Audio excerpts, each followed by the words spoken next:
Divorzio all'italiana è il film che segna il passaggio di Pietro Germi alla commedia dopo circa 10 anni di film drammatici realizzati sia come autore, come regista, che come attore.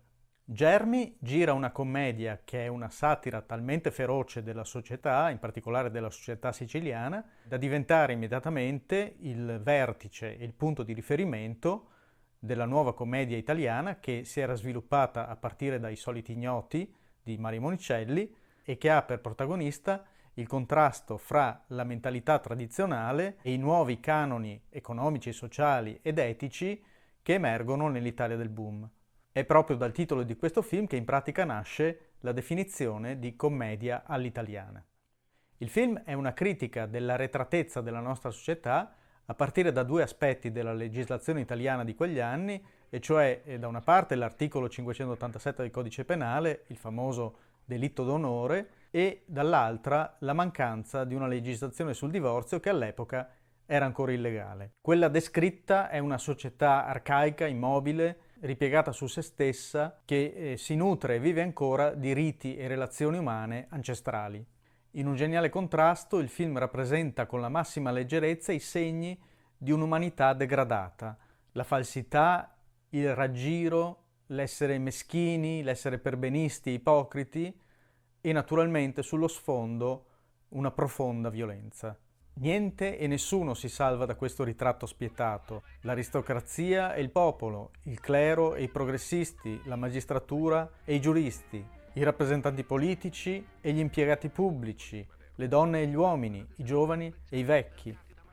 Anche l'ambientazione riflette lo squallore morale, come la villa dei Cefalù, disadorna, cadente, come a rappresentare una nobiltà ormai svanita nel nulla. Marcello Mastroianni è il centro attorno a cui ruota tutto il film, con la macchina da presa che si muove quasi a seguirne i pensieri. Il barone Cefalù è in effetti il regista che mette in scena il tradimento della propria moglie, ne concepisce la trama, ne ricerca gli interpreti, prepara la sceneggiatura, si procura tutti gli elementi che possano rendere più credibile la storia. Il tic nevrotico del barone, ripreso dallo stesso Germi, pare un modo di negare l'importanza a qualunque cosa, o per meglio dire di trattare con serietà le cose ridicole e di rendere ridicole le cose serie. Poi ci sono gli altri protagonisti. Daniela Rocca, donna bellissima in realtà, accetta di farsi imbruttire da Germi per la parte di Rosalia. Purtroppo la sua relazione conflittuale con Germi, relazione che nasce durante le riprese del film, la porterà alla depressione e più volte a tentare il suicidio, fino a causarne l'interruzione definitiva della carriera artistica. Stefania Sandrelli, allora quindicenne, risulta perfetta in questo ruolo a metà fra l'ingenuo e il malizioso, e con questo film e con il successivo di Germi, Sedotta e abbandonata, verrà consacrata stella nascente del cinema italiano. Bisognerebbe poi parlare di tutti i personaggi di contorno, da Leopoldo Trieste a Ugo Torrente, a Lando Buzzanca, fino all'indimenticabile Avvocato De Marzi, interpretato dal grande Pietro Tordi. Tutti contribuiscono a delineare un'umanità grottesca e opportunista, in cui l'ipocrisia e il falso perbenismo sono le costanti che guidano i comportamenti. Non va poi dimenticata la bravissima Rita Savagnone, che in questo film doppia sia Daniela Rocca che Stefania Sandrelli, dando prova di una estrema duttilità vocale e di capacità interpretative non comuni. Abbiamo detto della macchina da presa che quasi si diverte a danzare. Qui la sceneggiatura si diverte a sfruttare tutti gli elementi in chiave comica e satirica. Le inquadrature esasperate, le velocizzazioni, i tagli bruschi, le riprese ripetute all'indietro e poi in avanti. Billy Wilder, forse il più grande regista di commedia americano, dopo aver visto questo film non esitò a definire Germi un genio e a vedere in lui il suo corrispettivo italiano. Se pensiamo alla scena del funerale, non ci sono molti altri registi in grado di far ridere e di passare dopo pochi secondi dalla commedia al dramma. Uno che mi viene in mente, per esempio, è Chaplin. Monsieur Verdoux, tra l'altro, è un film che ha molti punti di contatto con questo. Comunque non sono molti i registi capaci di muoversi con tanta agilità fra due registri come la commedia e il dramma o la tragedia.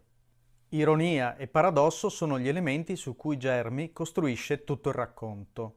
Ad esempio vorrei ricordare l'episodio dell'arrivo in paese della Dolce Vita, film che aveva con i suoi problemi di censura messo in evidenza l'arretratezza del paese e nello stesso tempo l'ipocrisia degli italiani pronti a scandalizzarsi e subito dopo a riversarsi in massa a vedere il film. Il protagonista della Dolce Vita, come tutti sanno, è lo stesso Mastroianni e questa ironia, questo uso paradossale e ironico degli attori si vede per esempio anche nella scena iniziale quando dopo pochi secondi Germi ci mostra la Sandrelli di spalle usandola come comparsa sul treno. La stessa vena ironica e paradossale la ritroviamo nel bellissimo finale, così inaspettato e nello stesso tempo così logico, che ci mette di fronte alla tragica inutilità di tutto quello che abbiamo visto fare al protagonista fino a quel momento. Il tradimento progettato e costruito si trasforma in un tradimento vero. In questo senso è forse il film più pessimista di Germi. Un cenno alla bellissima fotografia di Leonida Barboni, collaboratore storico di Germi, e di un giovane ma già esperto Carlo Di Palma che lavorerà in seguito con Michelangelo Antonioni e soprattutto con Woody Allen.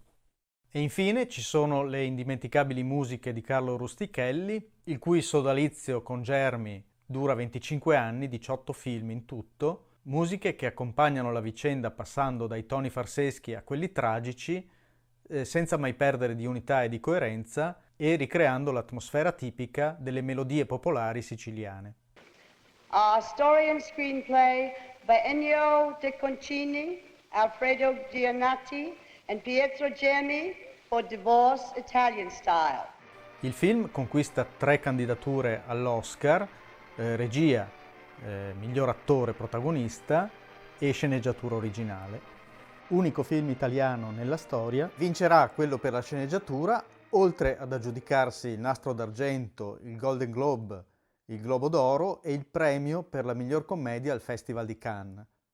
Mastroianni con la sua interpretazione vincerà il Nastro d'Argento, il premio BAFTA, l'Oscar inglese e il Golden Globe come miglior attore protagonista. Per vedere abolita invece la legge sul delitto d'onore bisognerà aspettare 20 anni dall'uscita del film nel 1981.